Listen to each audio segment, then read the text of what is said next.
Howdy folks, Dominic here. After the discovery of the tomb of Thutmose II in Luxor a few weeks ago, it is time to catch up with other discoveries and projects taking place within Egypt.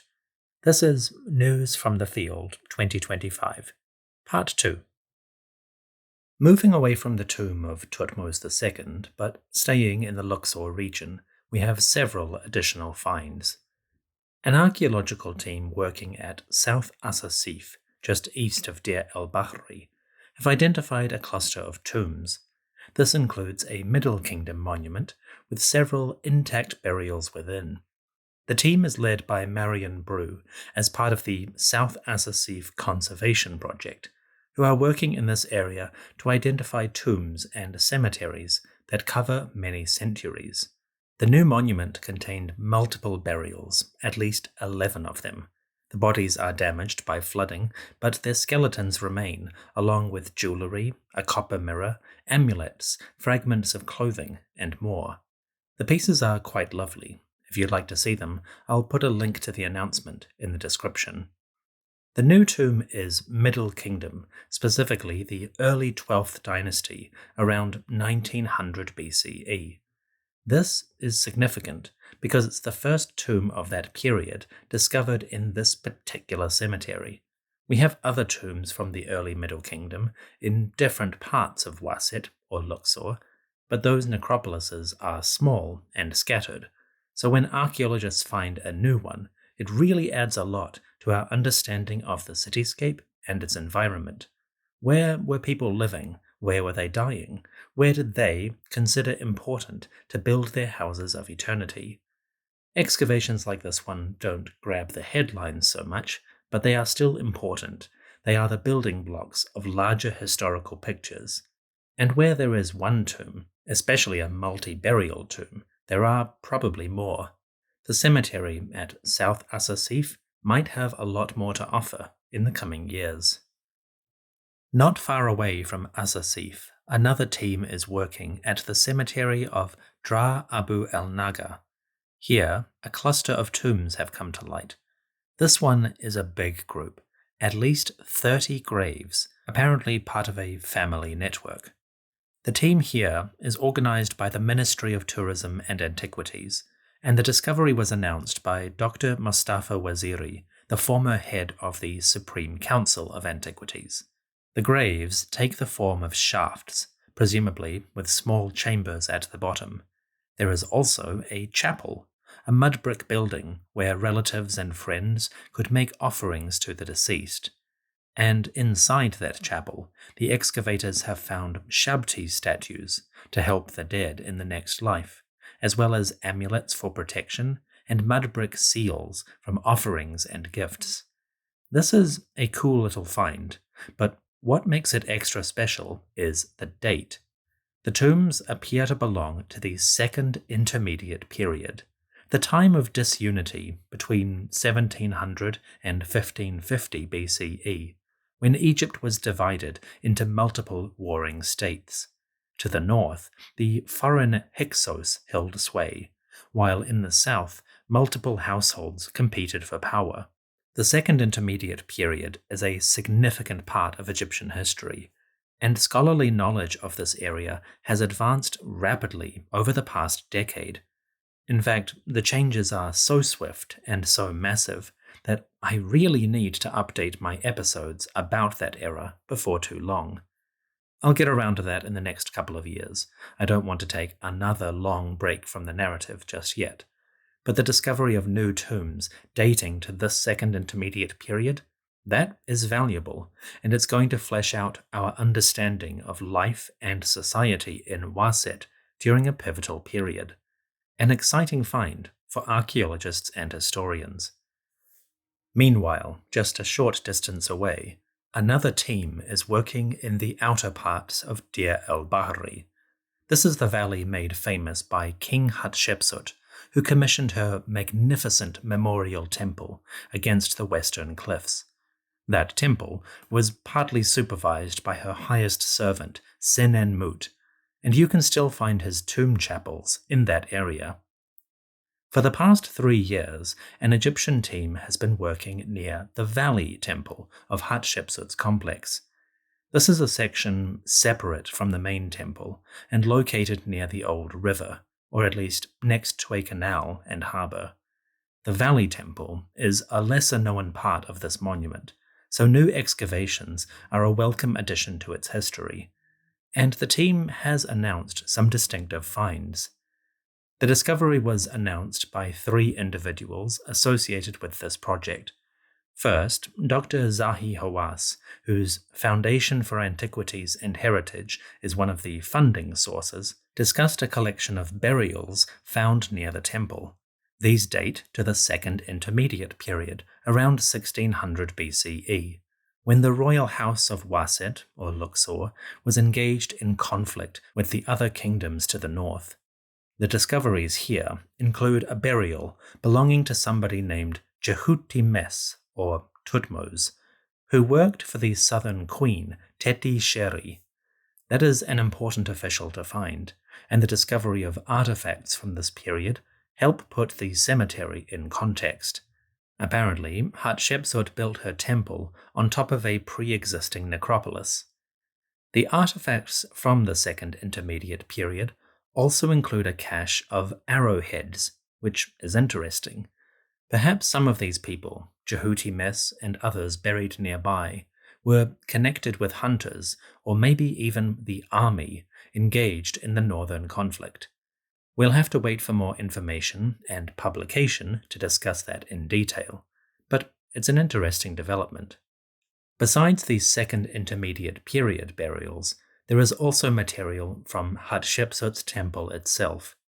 Here, Dr. Muhammad Ismail Khaled, the current head of the Supreme Council of Antiquities, spoke about the excavation. Khaled reported on the discovery of foundation deposits, which are collections of tools and items that the ancients would bury when starting a new monument. The deposits include model tools stamped with the names of Hatshepsut and Thutmose III. They're probably from the early part of Hatshepsut's reign, when she still maintained the public image of a joint rule with her nephew.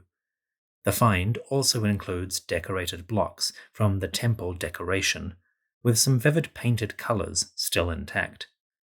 Finally, Dr. Tarek El-Awadi, the deputy director of this excavation, reported on the discovery of building material from Hatshepsut's temple. This included decorated blocks and, quote, over 100 limestone and quartzite tablets inscribed with Queen Hatshepsut's cartouches, and a unique tablet naming Senenmut, the queen's renowned architect. End quote. So just as Senenmut has his own tomb further up the valley at Deir al-Bahri, we now have evidence for his work here on the Valley Temple. That's a fun little addition to his biography. The project also discovered burials from earlier periods, like the Middle Kingdom, and later ones, like the Greek period. These cemeteries were all looted in antiquity, but the project excavated artifacts like pottery, food and drink from the offerings, and coffins of the deceased. Apparently, the area of Hatshepsut's Valley Temple remained quite popular and active for more than a millennium. The team has been at work in this area for 3 years, but there is much more to be done. There are more tombs to clear and plenty of material requiring conservation and study. Chances are we'll be hearing a lot from this project in the seasons to come. Our last find in the Luxor region comes from Karnak. A French-Egyptian project has uncovered a treasure trove, literally, in the northwestern area of the temple. The find comes from the 1st millennium BCE, specifically the 26th dynasty, around 600 BCE, and it involves a cache of jewelry buried in the temple grounds. A clutch of items made of gold and other materials had been hidden in a pottery vessel. They include a small gold statue of the deities Amun-Ra, Mut, and Khonsu, as well as rings and amulets of metal and faience, and a golden necklace. From the description, it sounds like somebody was protecting their personal treasures, or maybe hiding some stolen trinkets. The discovery is fun, and its location is intriguing. The northern part of Karnak complex, just outside the main house of Amun, developed significantly during the first millennium BCE, with a whole village growing up inside the walls. More excavation here should help us to understand Karnak as a town, and how the locals made their lives in Amun's holy domain. Apparently, at least one of them had acquired some valuable trinkets, and they hid them so well that it stayed undiscovered for over 2,000 years, which probably makes this anonymous ancient the current record holder of hide-and-seek Karnak, 1st millennium BCE. Congratulations, whoever you were.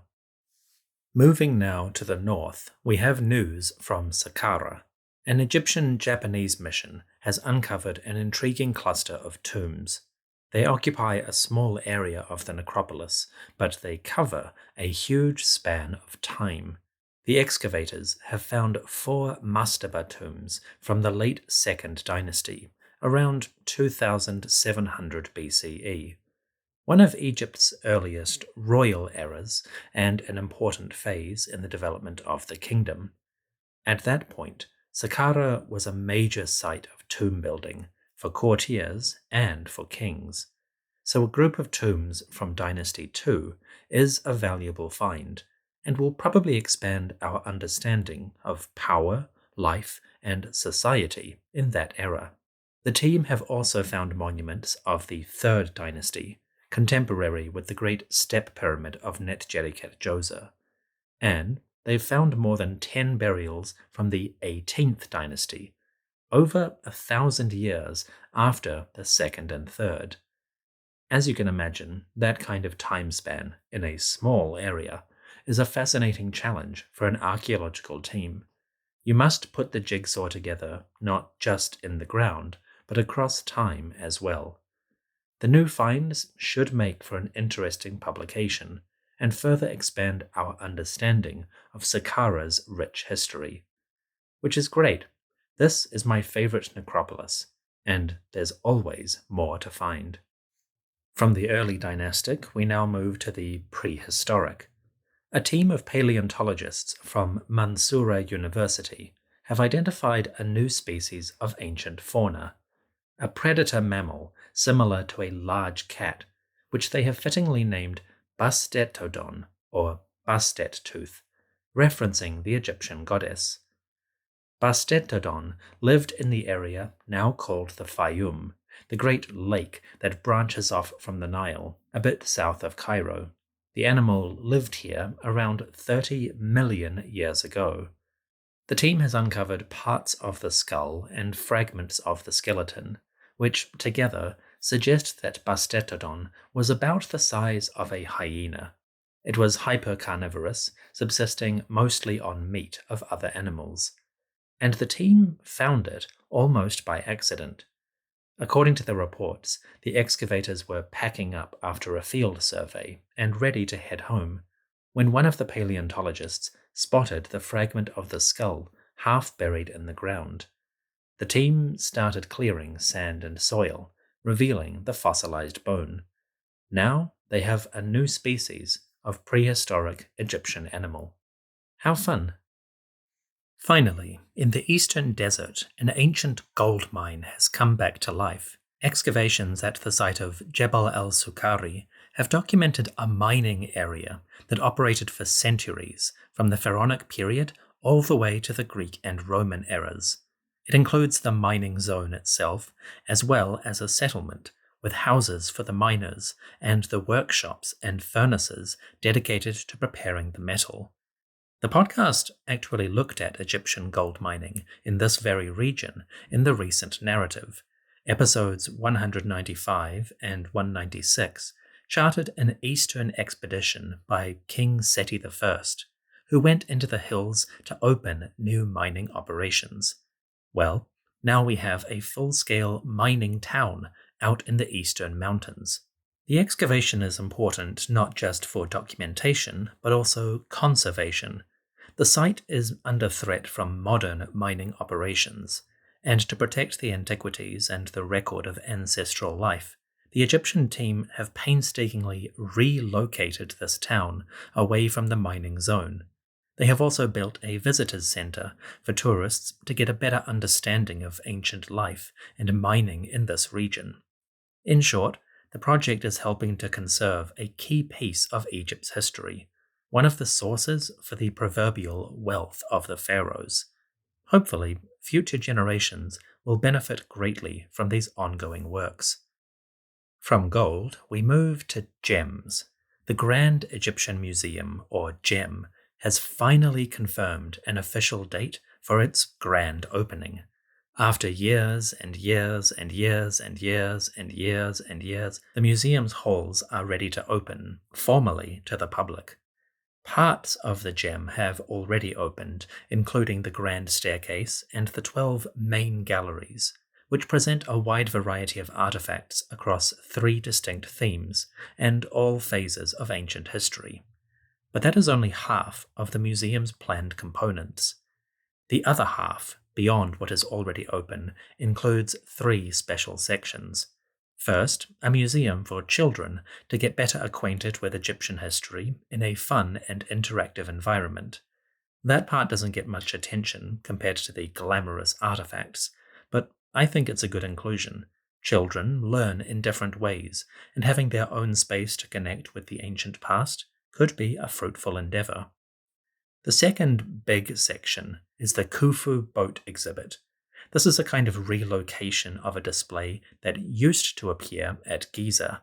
Until recently, the south side of Khufu's Great Pyramid had an ugly museum building in which they showcased the enormous solar boat that was discovered in the mid-20th century. That museum was good, but it was old, and it seemed a shame to have this big modern structure obscuring part of the necropolis. Now, the museum is gone, demolished, and the boat has been carefully moved to the gem. Khufu's solar bark is currently undergoing cleaning, conservation, and a new mounting in a beautiful modern display. Then there's the showstopper. The galleries of Tutankhamun will form the centerpiece of the gem's collection. Until recently, the treasures of the boy king have been on display for, a century, ever since they were excavated by Howard Carter's team in the 1920s and 30s. But until now, those pieces were in the old Egyptian museum in Tahrir Square. That building is beautiful architecturally, but the displays were aged and tired. Cases of dusty wood and glass, poor quality natural lighting, and the echoey halls of stone that amplified the sounds of a crowd 100 times. I love the old museum, but it wasn't an ideal display by modern standards. Now, the treasures of King Tutankhamun have been slowly leaving the old museum. One by one, they have been packed up and shipped to the laboratories beneath the gem. There, they undergo cleaning and conservation, although Carter's team already did a pretty good job on that front. When they are ready, the artifacts go into a special wing that is 100% devoted to this king. The Tutankhamun galleries are going to be the heart of the gem's permanent collection. Soon, hopefully, that exhibit will be open to all. Now, anyone who's followed the gem knows that the opening dates have been changeable over the years. Talk of completion has come up multiple times, and it's always been just on the horizon. So what makes this announcement different? Well, the museum genuinely does seem to be reaching the finale, and the team appear to be confident that July 3rd is an achievable deadline. They are so confident that Egypt's president, Sisi, has formally announced the grand opening ceremonies for that date. So publicly, they are committed, so to speak. Whether that pays off, only time will tell. But hopefully, we are in the home stretch of our long, long wait. One caveat that I haven't seen answered yet: it's unclear whether this grand opening will include every part of the museum, whether the Khufu boat and the Tutankhamun galleries will open on that date.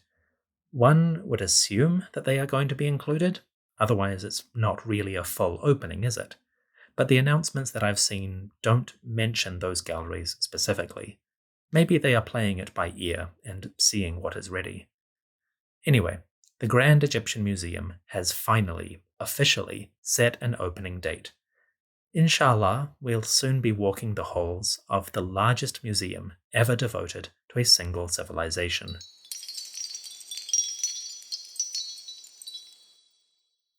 Finally, we end on some news that is a bit more somber. It is time to mark the passing of notable scholars working in Egyptology. I haven't done this previously, but the past 12 months have seen the deaths of several influential researchers connected with the field. To acknowledge their contributions, I would like to make a brief note. In late February 2024, Professor Jan Assmann of the University of Heidelberg in Germany passed to the West.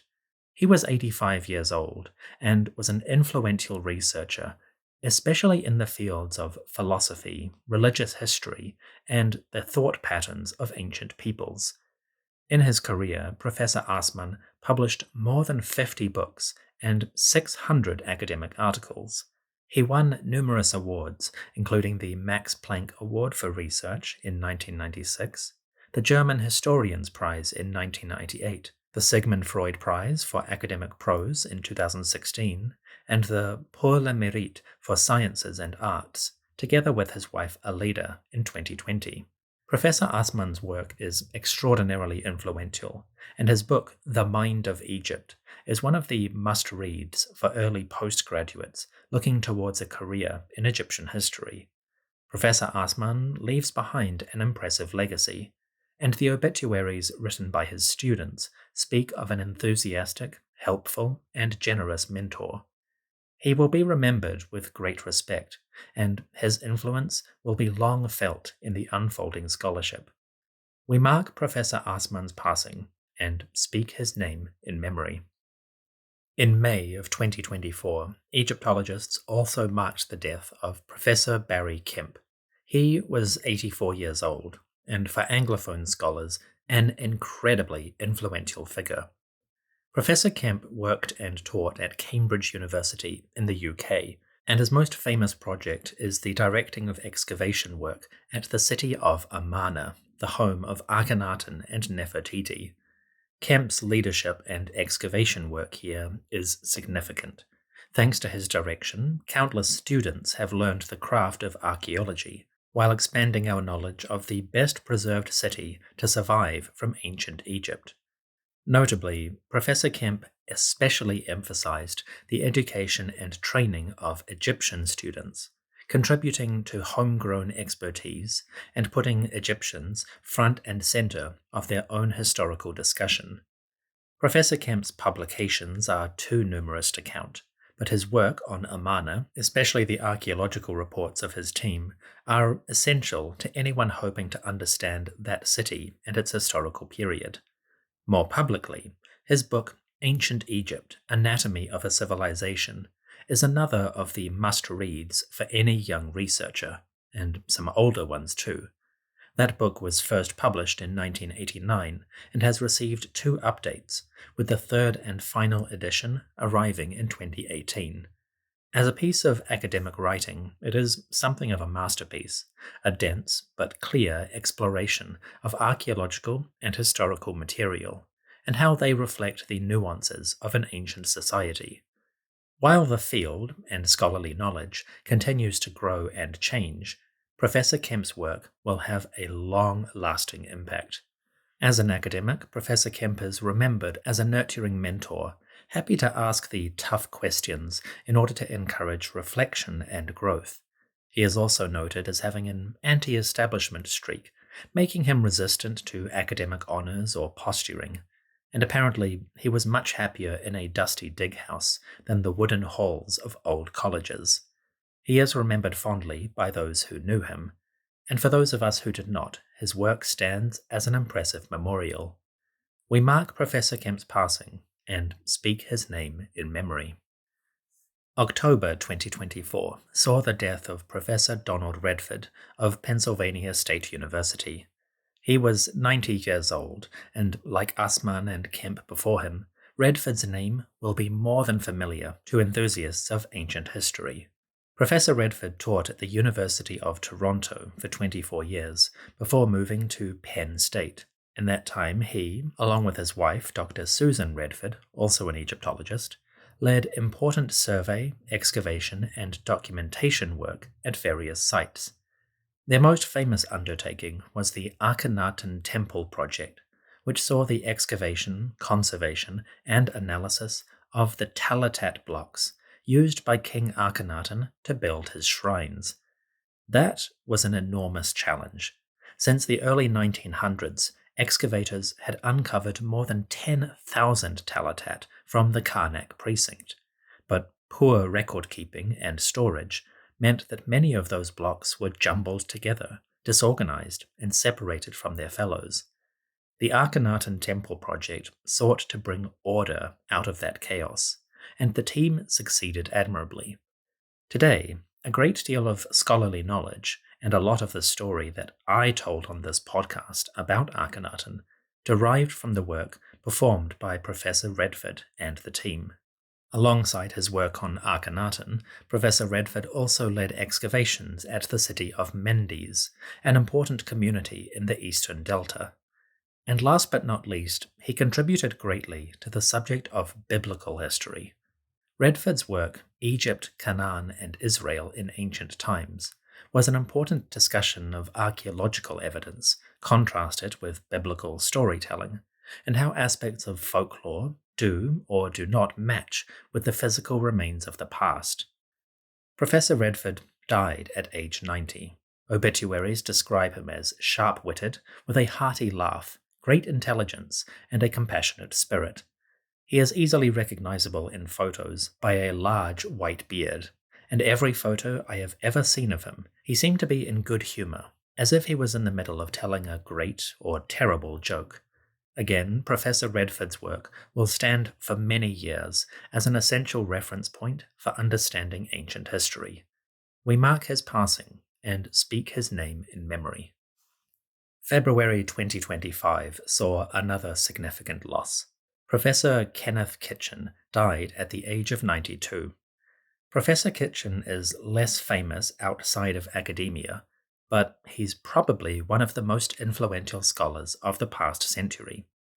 You see, Kenneth Kitchen is responsible for an amazing series of works that published, translated, and analyzed ancient texts and records.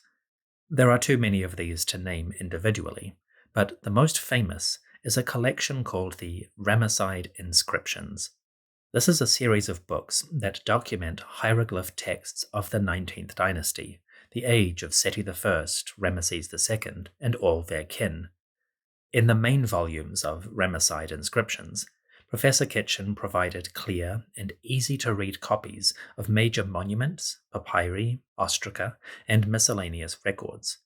This work was incredibly valuable, making the ancient texts available to a wider scholarly audience, and helping people to access records that might be hard to get to physically, hard to see, especially if they are weathered or too large for close examination, or simply difficult to compare with other related works. The Ramesside Inscription series made these hieroglyphs available to all. It is so valuable and so widely referenced by scholars that it even has its own acronym. Tell an Egyptologist that you are using the KRI, and they know exactly what you mean. It is crazy influential. The hieroglyph volumes alone would be enough to cement a scholar's reputation, but as if that weren't enough, Professor Kitchen also led a project of translation, publishing the very same hieroglyphs in English to further expand the readership. Then he also oversaw a series of commentaries, discussing each individual text with its historical significance, the details of its contents, and all the scholarship related to it. In short, the Ramesside Inscription series is almost a Bible for modern English-language scholars. It has naturally been a massive boon for this podcast. Many of the texts that you have heard on this show, starting with Ramesses I, are adapted from Professor Kitchen's work. In short, we owe him a huge debt. Professor Kitchen, or Ken as he preferred, is remembered with great enthusiasm and fondness by those who knew him. According to Obituaries, Professor Kitchen was a modest type. He lived frugally in a small suburban house, and his major expense was books. Apparently, he had a personal library of 20,000 books, and counting, at the time of his death. And he was extremely social, corresponding continuously, and keeping a detailed record of communications over 60 plus years. For his heirs, Professor Kitchen's passing will certainly be a challenge. Not only is there the personal loss, but the 20,000 volume library is complemented by countless notes and works in progress. Professor Kitchen was utterly devoted to his passion. He simply never stopped working. We mark his passing and speak his name in memory. The past 12 months have seen great losses to the scholarly profession. Professors Assmann, Kemp, Redford, and Kitchen were all major contributors to their field, and Egyptology is poorer for their loss and much richer for the work they undertook. In this particular business that deals so closely with the questions of immortality and remembrance of things past, these individuals have surely left important legacies. We acknowledge them with respect.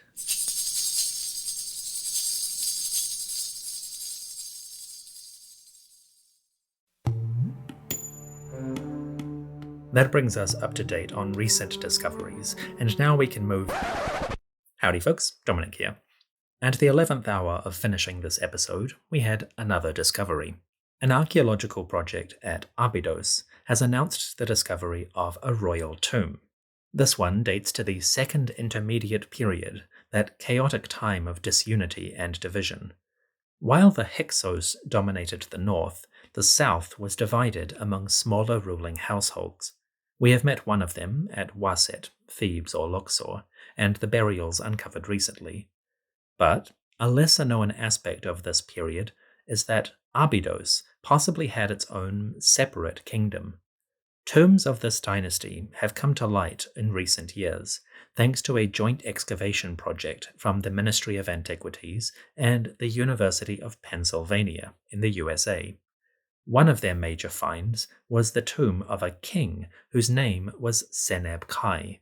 That monument came to light in 2014, and it included the names and cartouches of this particular ruler. Now they have a second monarch.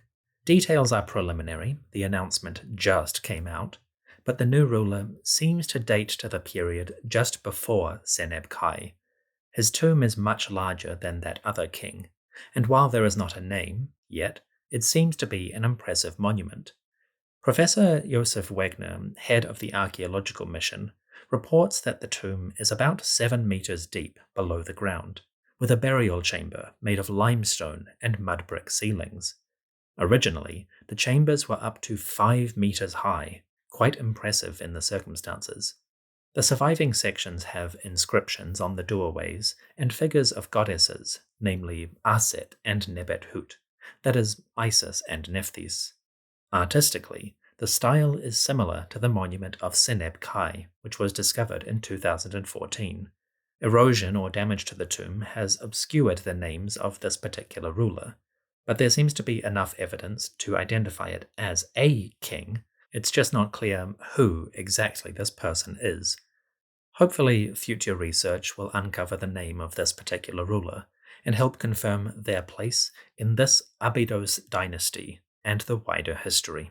The discovery is relatively new, reports are still coming out, but hopefully, as we get more details, I'll be able to revisit this and flesh out the story. So, it's been a big few months in the archaeological field. Things slowed down during the pandemic, but the various projects seem to have rebuilt their momentum, and discoveries are coming thick and fast. There will probably be even more through the northern spring and summer, but for now, it is time to wrap things up. Thanks for listening. I'll see you soon.